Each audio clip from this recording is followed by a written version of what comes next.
Every year, the world's largest tech manufacturers gather in Taipei to compare phalluses at an event called Computex. And this year, I decided to attend in order to accomplish 4 goals. 1. Steal as many things as I can so that I can afford to bring Lupe with me next year. 2. Consume as much liquor as physically possible in order to scrub the word AI from my brain. 3. Pitch an idea to all the AMD employees that still care about making products for gamers. Okay, let's scratch that. 4. Try to reignite my passion about tech despite the PC industry being on the verge of collapse. And that's the approach I'm taking today. We know demand for AI is destroying our hobby, and the fact the theme of Computex this year is AI together is just the cherry on top of the fuck you cake we're being forced to eat. But that's not going to stop me from appreciating the companies that do give a shit about us. So I'm gonna walk you through this show not as a repair shop owner, but as an enthusiast, which is something I was before my passion was completely eroded by a decade of fixing horrific engineering failures and watching the entire concept of repairability vanish from consumer tech. At least for the most part. And though this video may be long, it won't just be some boring nerd reading a spec list. I promise it will be the most entertaining and introspective Computex video you'll see this year. But I'm not going to gaslight you. A lot of the products I show will be out of your reach financially, but that doesn't mean we can't appreciate the engineering. So I need you to think of this video like going to an exotic car show. You look at those cars fully knowing you couldn't afford one in 4 lifetimes, but you still appreciate the machine.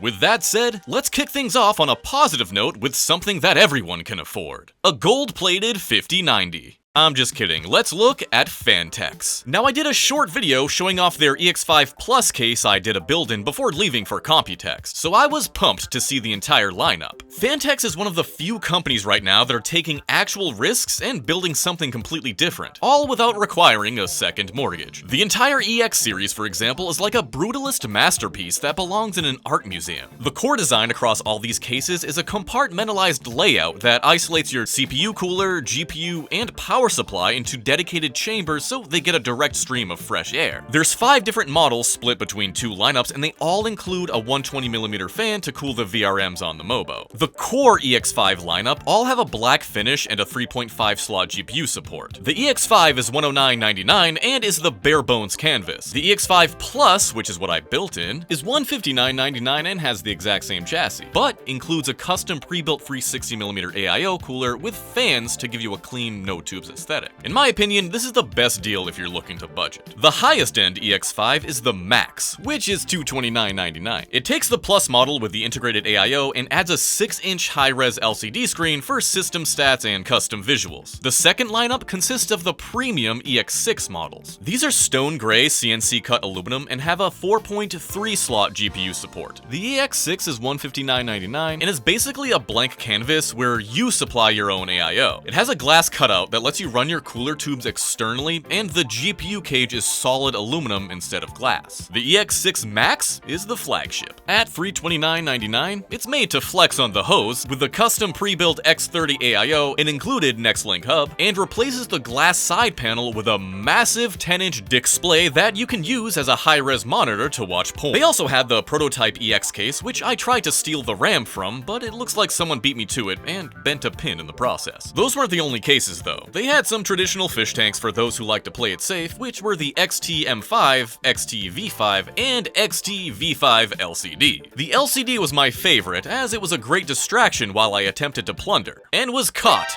in the act.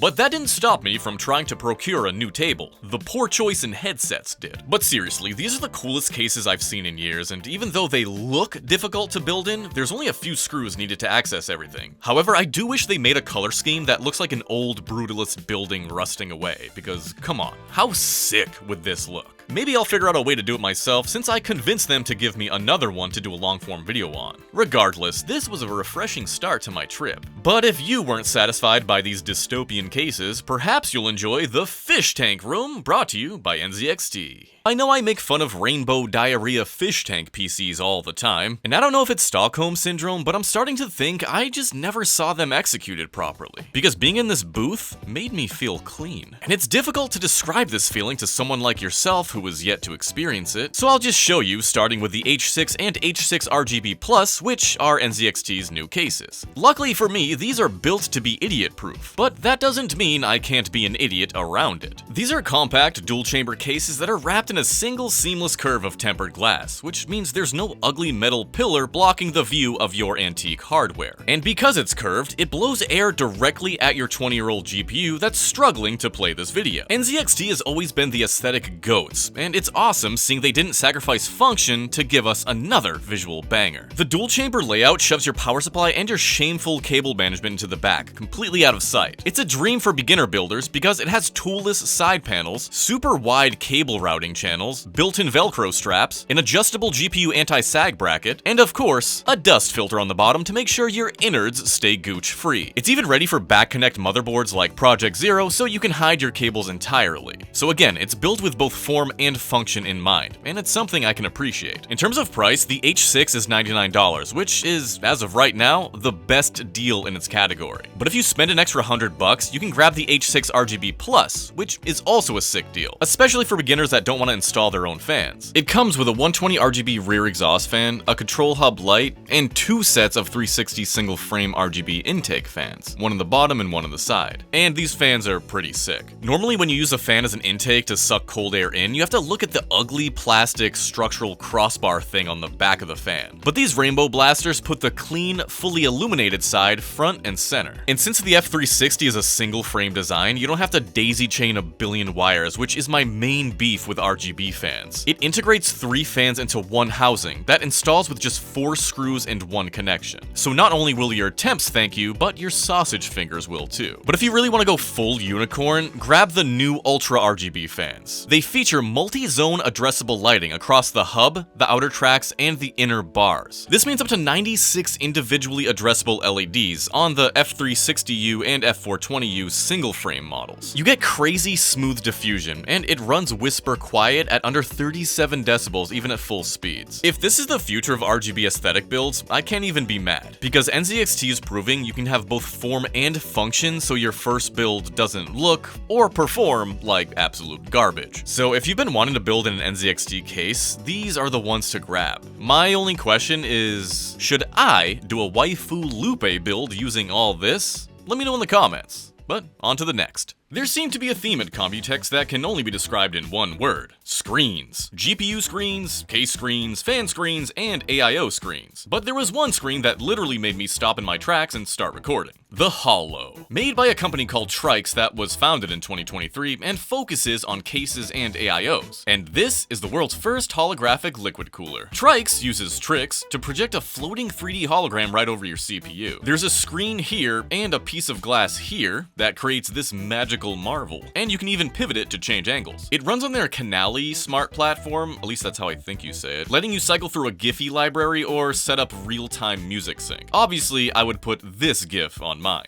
Now this was cool, but I was expecting this booth to be like a one-trick pony, you know, copy and paste products. Boy, was I wrong. This company is legit, and they use legit hardware to power their products. For example, they partnered with Antec to make the pumps for their Panorama V2 and SE V2 curved screen coolers. These use Antec's new pumps that feature 3-phase motors and refined metal cold plates. And I'm no pump spurt, but I do know Antec is known for their reliability, which is why nearly every company uses them. In fact, it's likely they make the pump that's in your AIO right now. But as for the cases, TRYX brought some doozies. They have the Luca Compact ATX case, which features a tool-free vertical or horizontal GPU mount. And the Lynx, which is a massive 9.2-inch internal display to slap inside your rig so you can watch your homework while playing Valorant. And they also have their faux burr, if that's how you say it, unibody fan system, which fixes cable spaghetti by combining 3 fans into a single rigid structure with a magnetic snap-on installation. This means my tiny raccoon-like fingers are saved from dealing with a mountain of wires when I do builds. But seriously, even if screens aren't your thing, it was refreshing to see a company actually innovate instead of just slapping an AI sticker on a pile of recycled dog shit and charging 5 times more. And I'm pumped to see this company succeed. Get it? Pumped? Because they use pumps? Okay, with my eyeball satisfied and my body burning out, I was desperate for a break. And after passing by your mother's favorite restaurant, I ended up in the tech mall, where I instantly regretted having bills to pay. Because not only was there a normal size keyboard I can finally practice typing on, but some very interesting artwork and sculptures that made me miss a certain person back home. And I really wanted to check out this store, but there seemed to be an invisible wall blocking me from entering. Huh.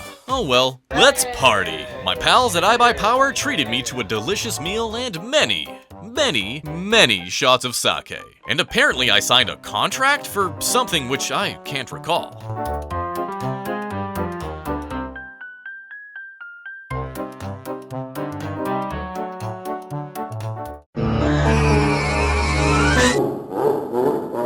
Because the next morning I woke up in a taxi feeling nauseous, but I powered through it since vomiting was prohibited. Thankfully my spirit was refreshed at the Antec booth, one of the OSGs of the PCs industry. OGs of the PC. Okay. I've been working on Antec cases since forever, and have had nothing but praise for their designs, so it was awesome to finally step, or rather run, into their booth to catch up on their entire lineup. They had a ton of display cases and custom builds that looked insane. They were one of like a handful of booths I saw that were actually showing off builds instead of AI server equipment. But Antec makes everything. There were AIOs, laptop coolers, keyboards that felt delightful for my tiny raccoon-like fingers to type on, some really cool headsets that had features I've never seen before, beefy power supplies, and a few different mice that didn't feel like disposable garbage. The staff were passionate and genuinely enjoyed explaining their products, which was refreshing to see at an event that, as a whole, felt more like a funeral for consumer tech rather than a place to show its progress. This explains why there was so much interest in the ROG event, since they were strictly showing off products for gamers. Unfortunately, it was so packed I couldn't even see the stage, no matter how high I tried to jump. And I only enjoy getting my face crushed in private, so I decided to take advantage of their free library to catch up on my Python skills. Thankfully, I had more luck at their booth in the convention center, where I saw my favorite showcase of the entire event, the 20th anniversary 2006 build. This was hands down the coolest build I saw during my entire trip. It was a throwback to the beginning of ROG, a name that's become synonymous with PC gaming. The old school colors paired with the ROG Crosshair 2006 motherboard, I mean, come on. It's beautiful. It's also a depressing reminder of what we'll probably never have again. And if we do get it, no one can afford it. For example, this motherboard is $800, and I wanted it so bad, I even resorted to begging outside their booth. And I didn't even bother asking how much this 20th anniversary build was. But, I mean, just look at it. The gold-plated 5090 has a fucking screen, and the new NUC has a 5090. My wallet is on fire, while my loins are moist. What a position to be in. Thankfully, it cost nothing to enjoy the showcase of ROG's history, and I was lucky enough to be invited to the ASUS headquarters with a few other notable creators you might recognize to take part in a few presentations outlining their roadmap and requests for feedback regarding future product decisions. Now, at a time where the biggest companies in the industry are pretending we don't exist, I'm very grateful to ASUS for providing this level of transparency and direct engagement with the biggest voices in the community. Because after talking with the ROG designers while they unveiled some new products, including a mousepad that doesn't have seams on the edges to scratch up against your wrist, and a few different keyboards including their new 20th anniversary lineup, it's clear these employees are enthusiasts that are passionate about their products. Almost as passionate as I am about stealing this absolutely gorgeous 20th anniversary mouse. But they deserve to be proud, and if you needed any further evidence of that, they surprised us with an entire exhibit of ROG history, which was by far the highlight of my entire trip. I can't stress this enough, this was like a dream come true. I could have spent an entire week in this room just geeking out over these antiques. From the legendary 10-foot wide ROG case to the massive chonker that I use as my first shop laptop. It was a trip down memory lane of all the amazing products we've been blessed with the past 20 years, even if they weren't all perfect. And I'm sorry to say it again, but as cool as all this was, I couldn't help but feel sad. Because these are the products most of us started with on our PC gaming journey.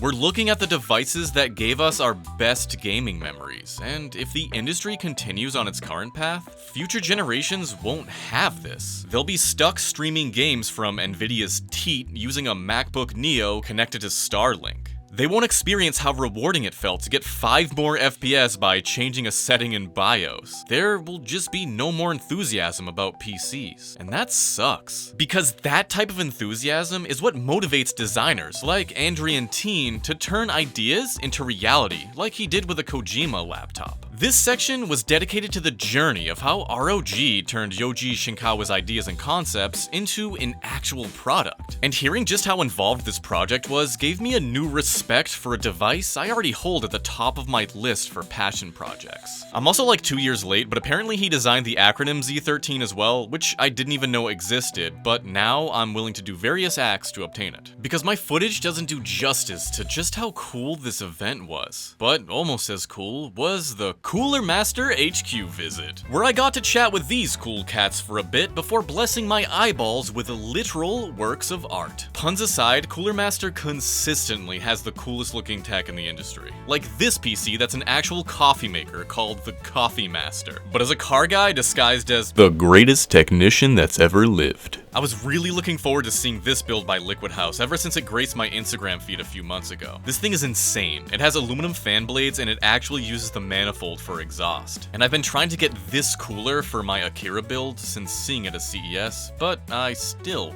haven't had any luck. Touring the HQ was interesting though, since we got to see all the different products in the pipeline, including an active heatsink to cool your invisible DDR5 stick, and an AIO so big it belongs in a 97 Honda Civic. But speaking of repairable things, it's time to visit my good friends at Framework, where I can recharge my Technician battery. Because it gets draining seeing so much disposable tech on the show floor. If only they had the mindset of Framework, where computers can be cool and repairable. I'm also here to ensure everything is locked down. You know, just in case some raccoon-fingered degenerate from Boston tries to steal the most repairable, upgradable, modular devices in all of Computex. And it seems the CEO has passed the test. But I'm gonna need a few months to analyze the data for the rest of the team. Now that I have 4 stars, I headed to the Intel suite to lay low for a bit, where I found them showcasing their new Arc G3 chip and a few handhelds. This new chip is built on the Panther Lake architecture, and Intel claims it's over 40% faster than the Z2 Extreme when running at max power. Whether that's true we'll find out in benchmarks later on, but what's crazy is that, amongst some other black magic, Intel is doing these optimizations using software to route juice to the graphics instead of the CPU when it's demanded. And they even claim they can hit the same frame rate as the AMD chip while using half the power, which would mean way more battery life.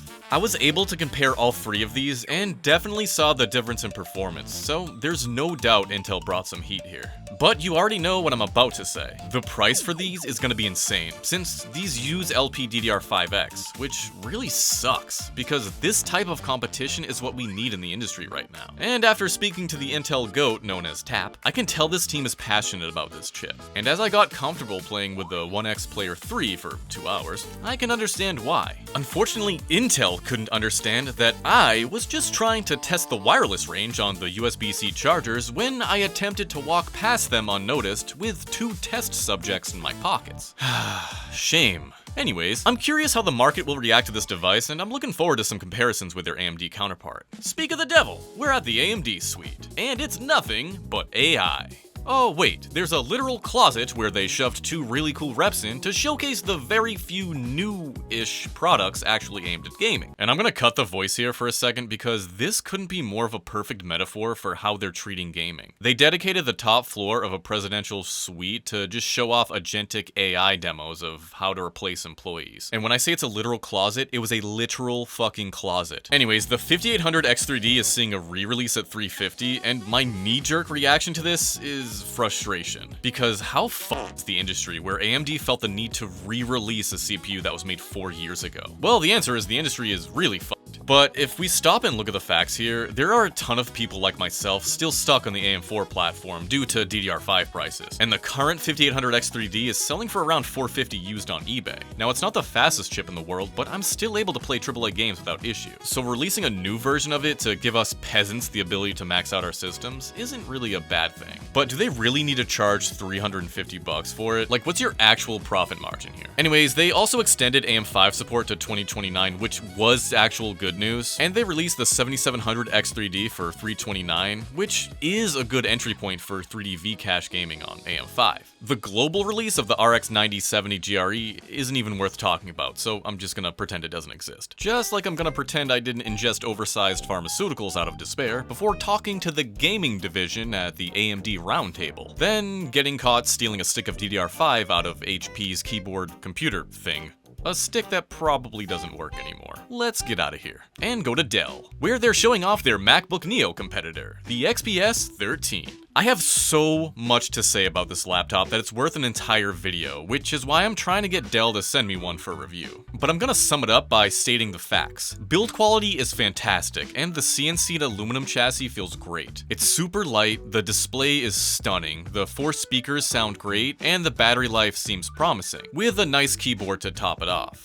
But 8GB of soldered RAM and a $700 laptop running Windows 11 is unacceptable regardless of how fast the paging or MTS is. And preloading McAfee on a system where 75% of the RAM is already being used by absolutely nothing is unacceptable. Just look at the resources McAfee takes up at idle. It's insane. Also, no headphone jack, which makes me wonder who this laptop is even marketed to. And the icing on the cake is having soldered USB-C ports on a budget device that will most certainly be purchased by people who don't take care of their tech. Now, to give credit, all the Dell reps here were incredibly knowledgeable and super patient with me, because I told them straight up, Dell needs to reconsider whether the amount of money McAfee is paying them now is worth losing customers to Apple later due to the horrendous user experience it causes. But I will say this, Dell deserves respect for at least attempting to compete in the budget market. They definitely won't be pushed towards the Nvidia Spark laptops though. Yeah, let's save that for another video. So that wraps up my 2026 Computex tour. And even though it's nice to see these big companies still kicking, I'm really afraid the smaller companies with the most passionate employees and founders are gonna be the ones we see eliminated. And the only thing I can hope is the PC industry as a whole will be able to survive this AI storm. Because the enthusiast in me is excited for the future, but the repair guy in me is completely dead. And the content creator in me needs to finish this video. So thanks for watching. Thank you to Phanteks, NZXT, and TRYX for sponsoring this video, and please share your thoughts by leaving a comment below. I'll see you in a few days.